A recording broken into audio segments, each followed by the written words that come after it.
Good morning class. हमने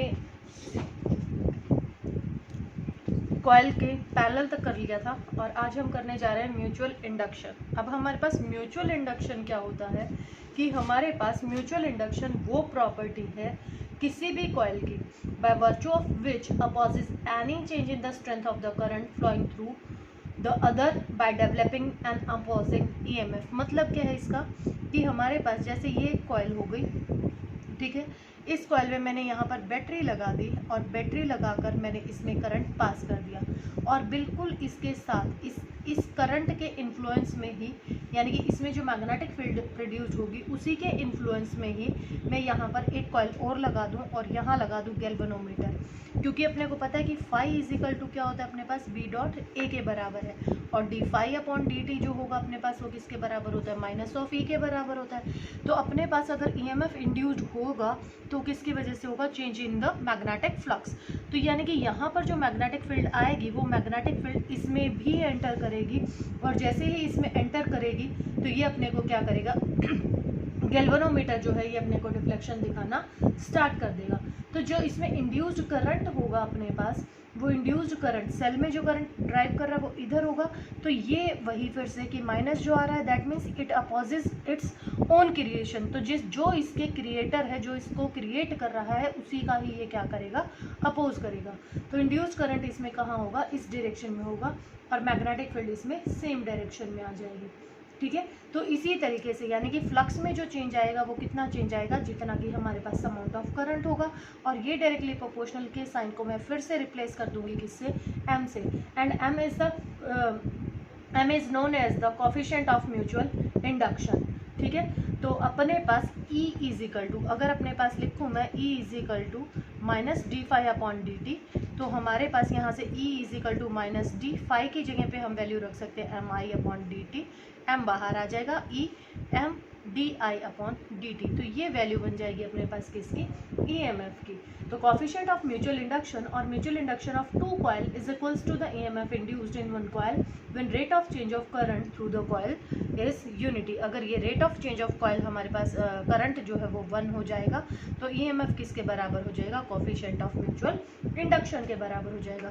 इसकी unit भी हमारे पास वही होंगी और इसकी यूनिट भी अपने पास क्या है, हेनरी के बराबर ही है, ठीक है।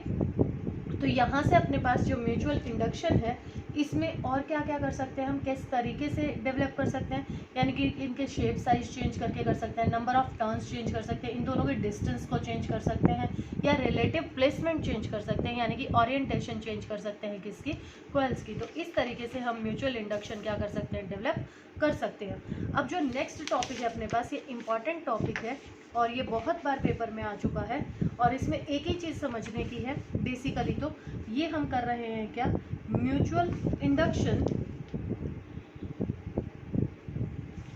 Induction of two long coaxial solenoids, यानी कि दो कोएक्सियल सोलेनॉइड्स हमने लेने हैं।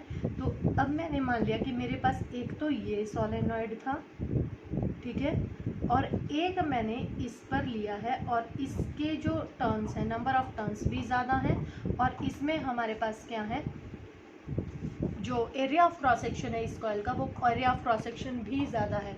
तो मैंने मान लिया कि मेरे फर्स्ट वाले में नंबर ऑफ टर्न्स S1 है जो ये नीचे से गई थी और सेकंड वाले में मान लिया मैंने मेरे नंबर ऑफ टर्न्स कितने हैं, S2 है और यहाँ से यहाँ तक अपने पास जो लेंथ है वो लेंथ मान ली मैंने कितनी है, L है। तो फर्स्ट में जो करंट आ रहा है उस करंट को नाम दे दिया, फर्स्ट कॉइल में जब मैंने करंट दिया उसको नाम दे दिया I1 और जो सेकेंड में हमने करंट दिया उसको नाम दे दिया मैंने कितना, I2। तो यहाँ से सबसे पहले मैं क्या निकालूँ, फाई की वैल्यू निकालूँ, फाई 1 की वैल्यू निकालूँ।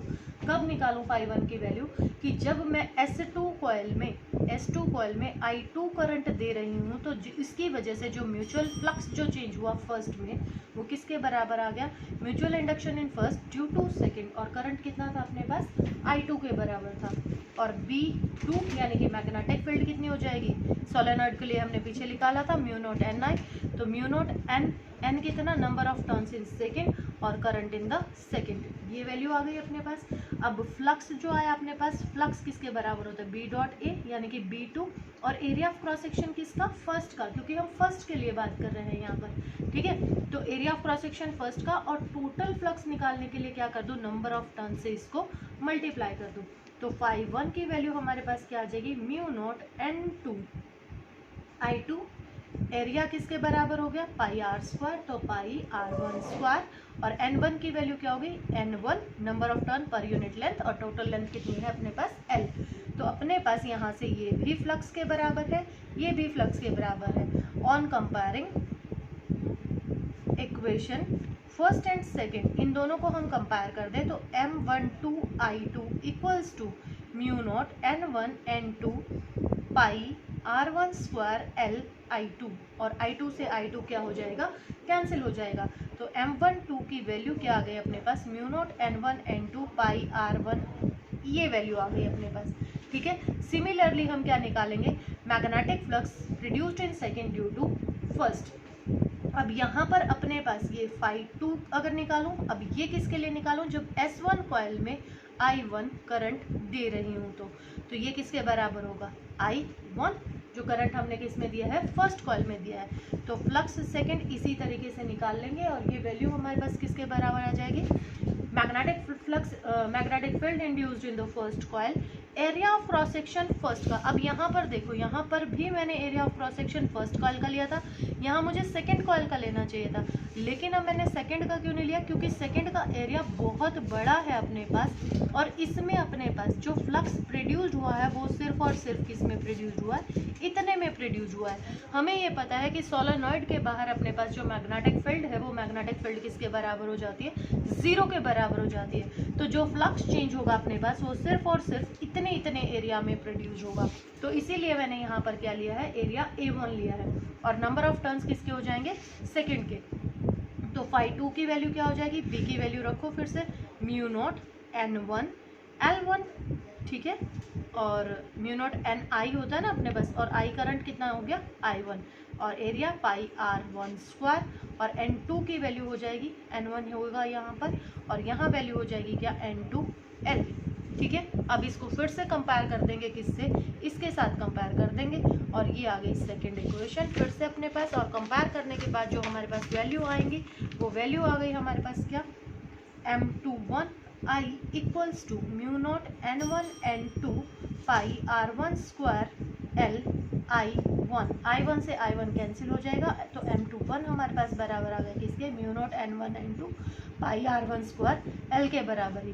दैट मीन्स कि हमारे पास mutual induction produced in first due to second बराबर आ गया mutual induction produced in second due to 1, ये वैल्यू आ जाएगी अपने पास। और इसको आप पर यूनिट लेंथ, इसके लिए अगर आप वैल्यू लिखना चाहें तो N1 L इक्वल्स टू किसके बराबर होता है, कैपिटल N1 के, तो अपने पास N1/L इक्वल्स टू N1, यहाँ वैल्यू आप पुट करके और L के लिए भी इसको क्या कर सकते हैं, फाइंड आउट कर सकते हैं। तो ये आपका 4th A चैप्टर था, और इसके बाद जो चैप्टर आपका शुरू होगा उसमें हम डेरिवेशंस करेंगे, डेरिवेशन से डेरिवेशंस अगले चैप्टर में, और उसमें हम पढ़ेंगे कि किस तरीके से हमारे पास करंट फ्लो करता है और किस तरीके से करंट हमारे पास वेरी करता है अकॉर्डिंग टू टाइम पीरियड, यानी कि जो उसके फ्लक्चुएशंस हैं। तो इसमें हम पढ़ने वाले हैं कौन सा, अल्टरनेटिंग करंट। तो अल्टरनेटिंग करंट जो है अपने पास, अल्टरनेटिंग करंट का मतलब क्या है, यानी जो आपने शॉर्ट फॉर्म हमेशा बोलते हो एसी करंट जो होता है अपने पास, वो क्या करता है, with respect to time period change करता है। और हमारे इंडिया में जो फ्रिक्वेंसी है एसी की वो 50 हर्ट्ज के बराबर है, ठीक है। तो इसके लिए जो डेरिवेशंस हमारे पास हैं वो डेरिवेशंस हम अगले वीडियो में करेंगे।